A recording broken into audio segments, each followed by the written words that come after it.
Ito po muli si Father Dave sa ating di po ba, Father, that we may become a better person today than yesterday.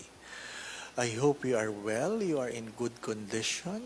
Ano po? Kung kayo ay may karamdaman, sana bumuti-buti na ang inyong kalalagayan.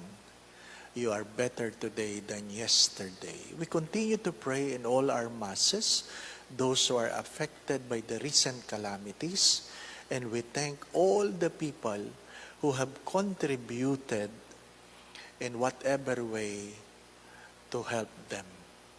Ano po ang tanong sa araw na ito? Ano po? Ang tanong po ay, ano daw ang relevance ng Christ the King? Ano daw ang relevance ng celebration ng Christ the King? Ano po? Gusto ko sana sabihin, hindi mo alam. Ano po?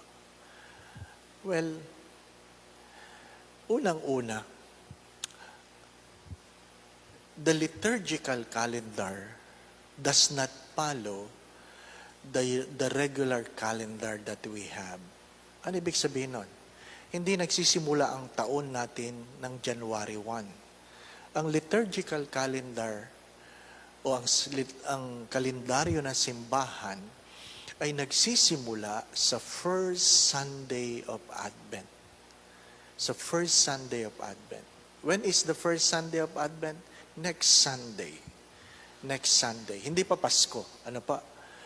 Advent is the waiting, the anticipation. Advent is in the preparation of the great celebration that is the Nativity of Christ, or we call it Christmas. Christmas. Ano pa? So ano yung Christ the King? Today, tomorrow, Sunday, is the solemnity of Christ the King. It closes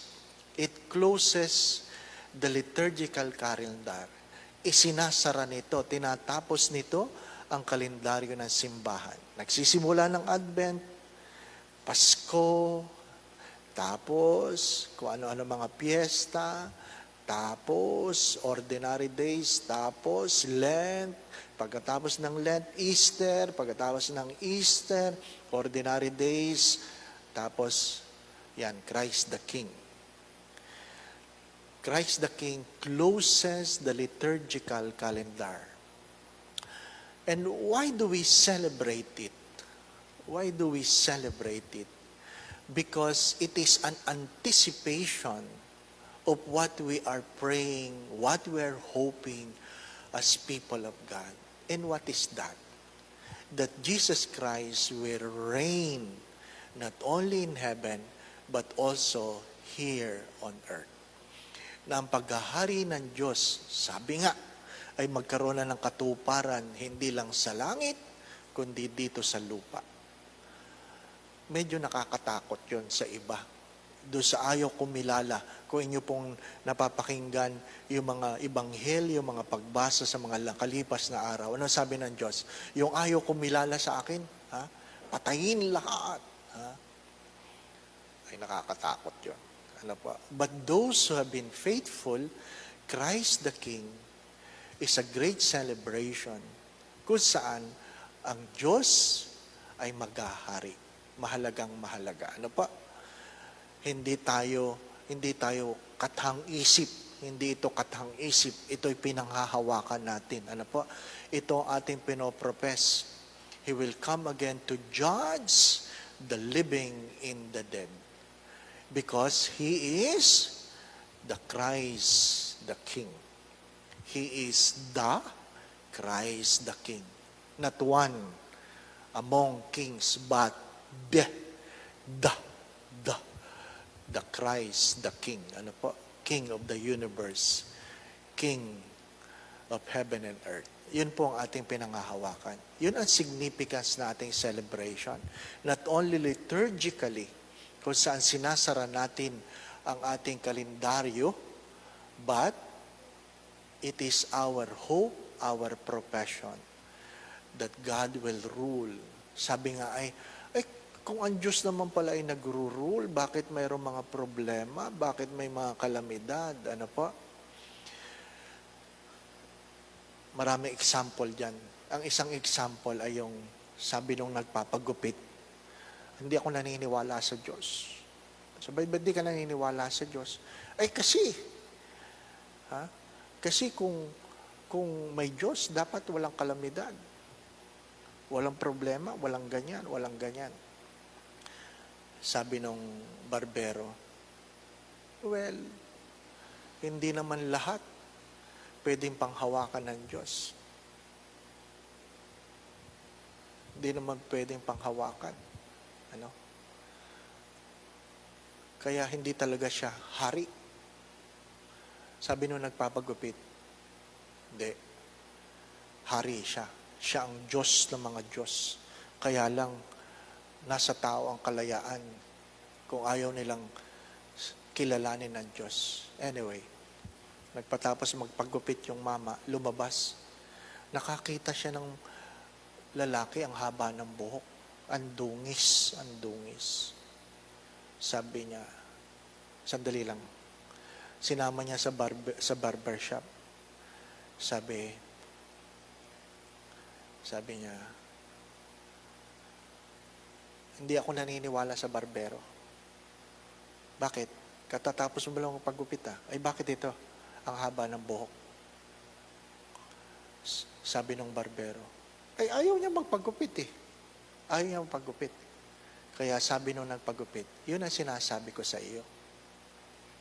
Kahit may barbero, may mga taong ayaw magpagupit. At ibig sabihin, hindi ibig sabihin, kung ayaw nila magpagupit, walang barbero. Ganon din, sa buhay pananampalataya, ang Diyos ay Diyos. Pero hindi ibig sabihin, kung may mga taong hindi kumikilala sa Diyos, walang Diyos. Kung may mga taong hindi kumikilala sa Diyos, patuloy ang kasalanan, at ang ibang tao ay nagdudusa, hindi ibig sabihin walang Diyos. Ang tao ay may kalayaan na piliin kung sasambahin niya o hindi niya sasambahin ng Diyos. Ano sabi ng Diyos? Ang sino mang kumikilala sa akin sa lupa, ay kikilalanin ko sa langit. My dear friends, this solemnity of Christ the King is about our faith, our belief, our conviction, that at the end, for some, this is very tragic. But for some, this is a moment of victory and hope. Ikaw makakaano niyan. Ikaw ang makakasagot niyan. Kung naniniwala ka o hindi ka naniniwala sa Diyos. Hindi ibig sabihin, pag may Diyos, walang pagkagutom. Hindi. Nung sinabi ni Judas, sayang yung pabango na yan na binuho sa'yo, pwede nating ipagbili yan, 300 days of wages, 200 days of wages, pwede nating ibigay sa mahirap. Ano sabi ng Diyos? You will always have the poor with you. You will always have the poor with you. Ang pagdating ng Diyos ay hindi niya inalis ang mahihirap, because for some, to be poor is a choice. And that is a sad story. For some, to be poor is a choice. Have you asked the question? Come to think of this. Have you asked the question, bakit walang mahirap na Hudyo? Ask the question, bakit walang mahirap na Hudyo? You gather, you research. Bakit? Because their faith and their way of life comes together. Tayo, ang nakakahiya, nagsisimba ka ng linggo, paglabas ng simbahan, iba rin ang uri ng buhay. You cannot expect to be blessed by not living the kind of life God is expected from you. Muli po si Father Dave sa atin, di po ba, Father, that we may become a better person today than yesterday. Batiin daw natin ang mga taga Fremont, California, ang mga magsasaka ng Vienna, Austria. Magsasaka? O taga San Diego, ganun din ang taga Milan, Italy. Marami sa kanila nagpapadasal, COVID. And locally, batiin daw po ang mga taga San Sebastian Village, Tarlac, at mga taga Dinalupihan, Bataan. Ano po?